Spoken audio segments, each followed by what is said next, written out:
युद्धात जखमी झालेल्या सैनिकांना लष्करातून निवृत्त झाल्यानंतर त्यांच्या नवीन वातावरणात स्थिरावण्यासाठी मदत करण्याच्या उद्देशानं वॉर वुंडेड फाउंडेशनची स्थापना करण्यात आली आहे। या फाउंडेशनच्या वतीनं युद्धात जायबंदी झालेल्या 17 सैनिकांना विविध वाहनांचं आणि साधनांचं वितरण करण्यात आलं। युद्धात जखमी झालेल्या सैनिकांना आधार देण्यासाठी सन 2002 साली वॉर वुंडेड फाउंडेशनची स्थापना झाली आहे। भारतीय लष्करातील लेफ्टनंट जनरल विजय ओबेरॉय यांनी या फाउंडेशनची स्थापना केली। तेव्हापासून युद्धात जखमी झालेल्या सैनिकांना विविध कंपन्यांच्या CSR फंडातून गतिशील साधनं दिली जातात। आजवर सुमारे 25,000हून अधिक जखमी सैनिकांना अशा प्रकारे साधनांचं वाटप करण्यात आलंय। बुधवारी कोल्हापुरातील टेंबलाईवाडी इथल्या TA बटालियन परिसरात वॉर वुंडेड फाउंडेशनचा कार्यक्रम झाला।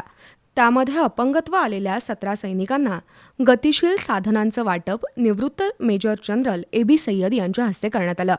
15 जखमी सैनिकांना अपंग स्नेही स्कूटर देण्यात आली, तर दोघांना इलेक्ट्रिकल व्हीलचेअर प्रदान करण्यात आली। अपंगत्व आलेल्या सैनिकांना त्यांच्या राहत्या ठिकाणी व्यवसाय सुरू करण्यासह घरातील स्वच्छतागृह अपंगस्नेही बनवली जातील। तसंच जखमी सैनिकांच्या मुलांच्या शिक्षणासाठी आणि लग्नासाठी आर्थिक मदत दिली जात असल्याचं निवृत्त जनरल आसिफ मिस्त्री यांनी सांगितलं। यावेळी brigadier Sandeep Kumar, colonel Amitabh Amit, colonel VKB Patil, मानद कॅप्टन MS नंदकुमार यांच्यासह आजी माजी सैनिक उपस्थित होते।